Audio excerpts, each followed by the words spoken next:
বাংলাদেশ সফরে দোভালকে আমন্ত্রণ ডক্টর খলিলুরের। আসছে টানা 3 দিনের ছুটি। ডিবি হেফাজত থেকে ছাড়া পেয়ে উপদেষ্টাকে দুষলেন সাংবাদিক সোহেল। দেশে গণতন্ত্র প্রতিষ্ঠা করতে হলে মব ভায়োলেন্স থেকে সরে আসতে হবে বক্তব্য মির্জা ফখরুলের। শিবির মন্তব্যের জন্য দুঃখ প্রকাশ এডিসি মাসুদ আলমের। মোবাইল বিজনেস কমিউনিটি একটি ভুইফোর সংগঠন ফয়েজ তয়ব। ইসির কর্মকর্তাদের রিটার্নিং কর্মকর্তা করার প্রস্তাব বিএনপির। নির্বাচনী প্রচারে তারেক রহমানের ছবি ব্যবহারে আপত্তি এনসিপির। মিস ইউনিভার্সের মঞ্চে জামদানি ও শাপলার জৌলুস ছড়ালেন মিথিলা। 66 কোটির মুকুট, প্রাইভেট জেট, বিজয়ী হলে যা পাবেন মিথিলা। বাংলাদেশ সফরে দোভালকে আমন্ত্রণ ডক্টর খলিলুরের। নয়াদিল্লিতে ভারতের জাতীয় নিরাপত্তা উপদেষ্টা অজিত দোভালের সঙ্গে বৈঠক করেছেন বাংলাদেশের জাতীয় নিরাপত্তা উপদেষ্টা ডক্টর খলিলুর রহমান।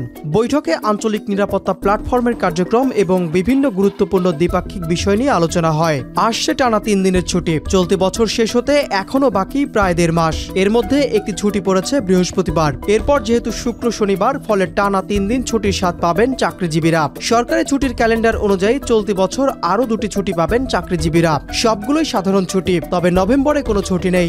বছরের শেষে রয়েছে 2টি ছুটি, যার মধ্যে একটির সঙ্গে শুক্র ও শনিবার মিলেছে। চলতি বছর 2টি ছুটির মধ্যে বিজয় দিবস মঙ্গলবার 16 ডিসেম্বর এবং যীশু খ্রিস্টের জন্মদিন বা বড়দিন বৃহস্পতিবার 25 ডিসেম্বর। এর মধ্যে 25 ডিসেম্বর বৃহস্পতিবার হয়, এর সঙ্গে যুক্ত হয়েছে সাপ্তাহিক ছুটি শুক্র ও শনিবার। অর্থাৎ টানা 3 দিন ছুটি কাটাতে পারবেন চাকরিজীবীরা। ডিবি হেফাজত থেকে ছাড়া পেলেন ভোরের কাগজের অনলাইন ইনচার্জ মিজানুর রহমান সোহেল। একজন উপদেষ্টার দিকে ইঙ্গিত করে তিনি তার ফেসবুক স্ট্যাটাসে বলেন, সরকারের একজন উপদেষ্টার ইশারায় মাত্র 9 জন মোবাইল ফোন ব্যবসায়ীকে মনোপলি ব্যবসা করার সুযোগ দেওয়ার জন্যই আমাকে আটক করা হয়েছিল। এই সাংবাদিক লিখেন, দেশের মুক্ত বাণিজ্য নীতির সঙ্গে এনইআইআর স্পষ্টতই সাংঘর্ষিক। প্রতিযোগিতা নিশ্চিত করতে দেশে প্রতিযোগিতা কমিশনও রয়েছে, অথচ মাত্র 9 জন ব্যবসায়ীকে সুযোগ দিতে সারা দেশে 25,000 মোবাইল ফোন ব্যবসায়ীকে পথে বসানোর গভীর চক্রান্ত চলছে। এই প্রকল্প বাস্তবায়ন হলে গ্রামের সাধারণ মানুষ ও প্রবাসী সহ অনেকেই বিপদে পড়বেন। একটা চেইন ভেঙে পড়বে, অনেক ব্যবসায়ী পথে বসে যাবে। জেনে রাখা ভালো, এই 9 জনের একজন ওই উপদেষ্টার স্কুল বন্ধু।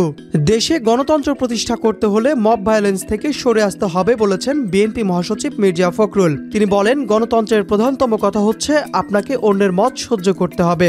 আমি কথা বলবো, আপনার কথা সহ্য করব না, পিটিয়ে দেব। মব ভায়োলেন্স তৈরি করব, কিছু মানুষ জড়ো করে বলবো যে ভেঙে দাও, গুড়িয়ে দাও, তাকে মেরে ফেলো পিটিয়ে। This is not democracy.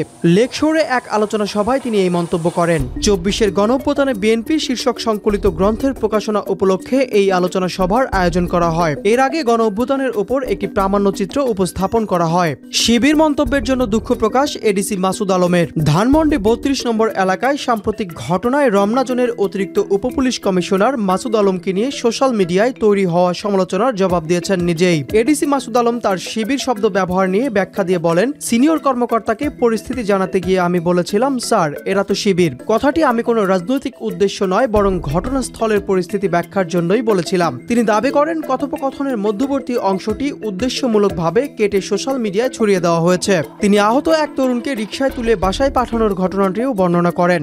রাতে পরিস্থিতি নিয়ন্ত্রণের জন্য ভুলবশত পুলিশ সদস্যরা একজন নিরীহ ছেলেকে পিটিয়ে ফেললে তিনি ছুটে গিয়ে তাকে উদ্ধার করেন। ছেলেটি নিজেকে ঢাকা কলেজের ছাত্র পরিচয় দিলে তিনি তাকে রিকশায় তুলে ভাড়াও দেন। এডিসি মাসুদ আলম সমালোচনা প্রসঙ্গে বলেন, আমি সাধারণ মানুষ এবং আন্তরিকভাবে দায়িত্ব পালন করি।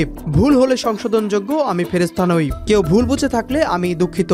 মোবাইল বিজনেস কমিউনিটি গজিয়ে ওঠা একটি ভুইফোর সংগঠন, এমনটাই মনে করেন ফয়েজ তয়ব। সাংবাদিক মিজানুর রহমান সোহেলকে মঙ্গলবার মধ্যরাতে জিজ্ঞাসাবাদের জন্য ডিবি নিয়ে গেলেও সকালে তার বাসায় পৌঁছে দেয়। এই ঘটনার সঙ্গে নিজের সংশ্লিষ্টতার অভিযোগ অস্বীকার করেছেন প্রধান উপদেষ্টার বিশেষ সহকারী ফয়েজ আহমেদ তয়ব। তিনি দাবি করেছেন যে সংগঠনের নামে সংবাদ সম্মেলন হওয়ার কথা ছিল সেটি একটি ভুইফোর সংগঠন এবং এর জড়িত ব্যক্তিদের উদ্দেশ্য নিয়ে তিনি প্রশ্ন তুলেছেন। তিনি বলেন, এনইআইআর ঘোষণার পরপরই অবৈধ আমদানিকারক ও স্মাগলার সিন্ডিকেট বিভিন্ন মার্কেটে বহিরাগত দিয়ে বিক্ষোভ, দেশীয় ব্র্যান্ডের শোরুমে হামলা, কর্মচারীদের হুমকি, এসব তৎপরতা শুরু করে। তারা এনইআইআর নিয়ে অনেক অপপ্রচারও করেছে।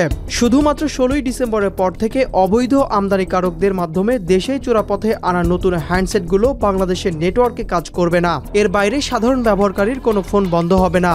ইসির কর্মকর্তাদের রিটার্নিং কর্মকর্তা করার প্রস্তাব বিএনপির। কমিশনের সঙ্গে সংলাপে দলটির পক্ষ থেকে এই প্রস্তাব দেওয়া হয়। সাধারণত জাতীয় সংসদ নির্বাচনে 64 জেলার জেলা প্রশাসক এবং ঢাকা ও চট্টগ্রামের বিভাগীয় কমিশনাররা রিটার্নিং কর্মকর্তার দায়িত্ব পালন করেন। উপজেলা নির্বাহী কর্মকর্তা এবং ক্ষেত্র বিশেষে নির্বাচন কমিশনের কর্মকর্তারা সহকারী রিটার্নিং কর্মকর্তার দায়িত্ব পালন করেন। এর আগেও বিভিন্ন নির্বাচনের আগে ইসির নিজস্ব কর্মকর্তাদের এই দায়িত্ব দেওয়ার দাবি উঠেছিল। বিএনপির স্থায়ী কমিটির সদস্য আব্দুল মঈন খান আজকের সংলাপে বলেন, নির্বাচনে কয়েক লাখ নির্বাচন কর্মকর্তা প্রয়োজন। ইসির এত লোকবল নেই, কিন্তু ইসির যতটুকু জনবল আছে তার সর্বোচ্চ ব্যবহার করতে হবে। 300 আসনে সরকারের কাছ থেকে রিটার্নিং কর্মকর্তা ও সহকারী রিটার্নিং কর্মকর্তা ধার করে আনা হয়। ইসির এতটুকু জনবল আছে। নির্বাচনী প্রচারে তারেক রহমানের ছবি ব্যবহারে আপত্তি এনসিপির। প্রচারে দলীয় প্রধানের সঙ্গে তারেক রহমান বা সাবেক প্রেসিডেন্ট জিয়াউর রহমানের ছবি ব্যবহার করলে নির্বাচন কমিশনকে ব্যবস্থা নেওয়ার কথা বলেছে জাতীয় নাগরিক পার্টি। এনসিপির যুগ্ম সদস্য সচিব জহিরুল ইসলাম মুসা বলেন, দলীয় প্রধানের ছবি ছাড়া অন্য কারো ছবি না রাখতে পারার বিধান রাখায় স্বাগত জানাই। এখন খালেদা জিয়া হচ্ছেন বিএনপির প্রধান। তারেক রহমানের বা শহীদ প্রেসিডেন্ট জিয়াউর রহমানের ছবি কেউ ব্যবহার করলে এই বিধি ব্যবহার করে ব্যবস্থা নিতে হবে। তখন এই কমিশনের সক্ষমতা আমরা দেখতে পারব। মিস ইউনিভার্সের মঞ্চে জামদানি ও শাপলার জৌলুস ছড়ালেন মিথিলা। থাইল্যান্ডে জমকালো আয়োজনে চলছে মিস ইউনিভার্স 2025-এর 74তম আসর। বিশ্বমঞ্চে বাংলাদেশের প্রতিনিধি হিসাবে আছেন তানজিয়া জামান মিথিলা। আগামী 21 নভেম্বর জানা যাবে কার মাথায় উঠবে কাঙ্ক্ষিত মুকুট। তার আগে প্রতিযোগীরা অংশ নিচ্ছেন বিভিন্ন সেশনে, যার অন্যতম হলো জাতীয় পোশাক প্রদর্শন বা ন্যাশনাল কস্টিউম রাউন্ড। এরই মধ্যে মিথিলা সামাজিক যোগাযোগ মাধ্যমে শেয়ার করেছেন তার ন্যাশনাল কস্টিউম লুকের ছবি, যা ঘিরে তৈরি হয়েছে আলোচনা। মিথিলা বেছে নিয়েছেন বাংলাদেশের নারীদের চিরায়ত পোশাক শাড়ি, আর সেই শাড়ির জন্যই নির্বাচন করেছেন সম্মান ও ঐতিহ্যের প্রতীক সাদা জামদানি। মিথিলার পরা এই জামদানিতে ফুটিয়ে তোলা হয়েছে বাংলাদেশের জাতীয় ফুল শাপলার মোটিভ, যা শান্তি, পবিত্রতা ও বাঙালি নারীর দৃঢ়তার প্রতীক। ছবিটি পোস্ট করার মাত্র 1 ঘন্টার মধ্যেই প্রশংসায় ভাসছেন মিথিলা। এবার অপেক্ষা আগামী 21 নভেম্বরের। মিস ইউনিভার্সের এবারের আসরে মুকুট কার মাথায় ওঠে তা দেখার। মিথিলা জিতলে পাবেন ব্যক্তিগত বিমান, 3 কোটি টাকা আর নিউ ইয়র্কে ফ্ল্যাট। পিপলস চয়েস ভোটিংয়ে বর্তমানে শীর্ষ তালিকায় আছেন তিনি। 1 নম্বরে ওঠানামার পর এখন বাংলাদেশ রয়েছে 2 নম্বরে। মিথিলা বিশ্বাস করেন শেষ দিন পর্যন্ত মানুষ ভোট দিলে আবারও দেশটি 1 নম্বরে যাবে। পিপলস চয়েসে প্রথম হলে সরাসরি সেরা 30-এ জায়গা পাবেন তিনি। 66 কোটির মুকুট, প্রাইভেট জেট, যুক্তরাষ্ট্রের নিউ ইয়র্ক সিটিতে অ্যাপার্টমেন্ট।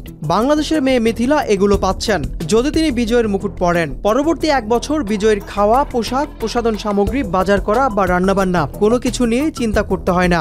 এই সব খরচ বহন করে কর্তৃপক্ষ। বিশ্ব ভ্রমণের জন্য বিজয়কে একটি ব্যক্তিগত উড়োজাহাজ দেওয়া হয়। কর্তৃপক্ষের অনুমতি নিয়ে তিনি বিশ্বের যে কোনো প্রান্তে ঘুরে বেড়াতে পারেন। প্রতিটি সফরের হোটেল খরচ, খাওয়া দাওয়া, ফটোশুট বা প্রেস মিটিং এর সমস্ত আয়োজন করে মিস ইউনিভার্স কর্তৃপক্ষ। মিস ইউনিভার্সের 74তম আসরে মঞ্চে বাংলাদেশের প্রতিনিধিত্ব করছেন মডেল ও অভিনেত্রী তানজিয়া জামান মিথিলা।